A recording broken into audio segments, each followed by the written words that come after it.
नमस्कार, आप देख रहे हैं जनसेवक समाचार और मैं हूं पूजा। सब कुछ हासिल नहीं होता ज़िंदगी में यहाँ, किसी का काश तो किसी का अगर छूट ही जाता है। कुछ ऐसी ही दास्तान है गौरी लाल की। जी हाँ, 75 वर्षीय ये बुज़ुर्ग मिट्टी को मनचाहा आकार देने में माहिर हैं। इनकी बनाई गई प्रतिमा को लोग पूजते हैं तो दियों से घर रोशन होते हैं। बस नहीं बदले हैं तो वो हैं इनके हालात। इंदौर के समीप एक गांव में खेती किसानी वाले परिवार में जन्मे गौरी लाल कश्यप ने तब हायर सेकेंडरी तक की पढ़ाई की थी। उनके लिए रेलवे में अच्छे जॉब का ऑफर भी था, लेकिन घर की अच्छी खासी खेती को ध्यान में रखकर नौकरी के अवसर को ठोकर मार दी। अवसर गया तो किस्मत ने भी साथ छोड़ दिया और आज चाक के इस पहिए पर जिंदगी की रफ्तार टिकी है। करीब 75 वर्ष की उम्र में भी गौरी लाल पूरी तरह चुस्त दुरुस्त और तंदुरुस्त है। मिट्टी को मनचाहा आकार देने में माहिर गौरी लाल इन दिनों दिवाली के लिए प्रतिमाएं, कलश और दिए बनाने में जुटे हैं।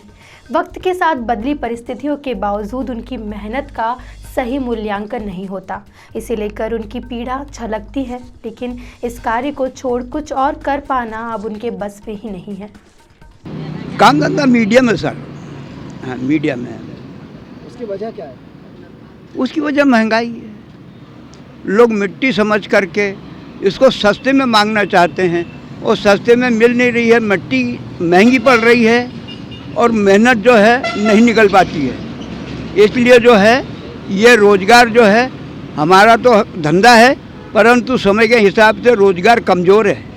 माटी कला का यह शिल्पी आज अपने छोटे से घर के सामने सड़क किनारे कभी मिट्टी को महीन बनाता है तो कभी चाक पर रखकर उसे आकार देने में लगता है। समीप बैठा उनका मासूम पोता अपनी नन्ही आंखों से सब कुछ निहारता है तो कभी खिलखिलाता है। गौरी लाल के लिए मासूम की यह मुस्कान ही उनकी मेहनत का सबसे बड़ा पारितोषिक है। यह बात और है कि आधुनिकता से भ्रमित समाज मिट्टी के इन शिल्पों का सही मूल्यांकन नहीं करता। यही वजह है कि दिवाली पर लोगों के घरों को रोशन करने वाले ये दिए गौरी लाल जैसे लाखों लोगों के घरों का अंधेरा दूर नहीं कर पाते। मेरे को अनेकों प्रकार की परेशानी उठाना पड़ रही है और कोरोना काल के अंदर मेरा रोज़गार बंद है बिल्कुल। मैं अभी दिवाली से उम्मीद करता हूं कि जो भी बन जाएगी वो हमारा नसीब है और वरना आगे मालिक जाने। इंदौर शहर में ही गौरी लाल जैसे शिल्पकारों के सैकड़ों परिवार रहते हैं। सरकार ने माटी कला के शिल्पकारों के लिए बोर्ड बना रखा है। कई योजनाएं संचालित करने का भी दावा है, लेकिन उनका वास्तविक लाभ अब तक गौरी लाल जैसे लोगों तक नहीं पहुंच पाया है। यही वजह है कि गौरी लाल का युवा पुत्र बसंत त्योहार पर बुजुर्ग पिता के काम में हाथ तो बटा रहा है, लेकिन आजीविका के लिए तकनीकी ज्ञान के साथ मोटर मैकेनिक के रूप में भी कार्य कर रहा है। बसंत भी सिर्फ पुश्तैनी कार्य की वजह से ही इसे अपनाए हुए हैं। उसको मजबूरी में कर रही हूँ मैं काम। मेरा क्या है, एक्चुअली क्या है, मैकेनिक लाइन का काम है, 4 व्हीलर सुधारता हूँ मैं। उस जरिया माता पिता बुजुर्ग है, उस चीज़ में तकलीफ आती है उनको काम वाम में, इसलिए मेरे को काम करना पड़ता है इस चीज़ों का। वो समस्या है, इस चीज़ों के लिए बनाना पड़ता है, मिट्टी लाना पड़ती है, फिर बनाओ, फिर रंगो, फिर कलर करो, फिर मार्केट ले जाओ। मगर क्या है, मजबूरन जो भी है माता पिता करते हैं उनके लिए अपन लगे रहते हैं इस कामों में। माटी कला के इस कार्य के लिए पहले मिट्टी सहित कई चीज़ें मुफ्त में मिल जाती थी, लेकिन आज हर चीज़ की कीमत चुकाना पड़ती है। बावजूद इसके मिट्टी खरीदने से लेकर उसे आकार देने तक की मेहनत का लोग उचित मूल्यांकन नहीं करते।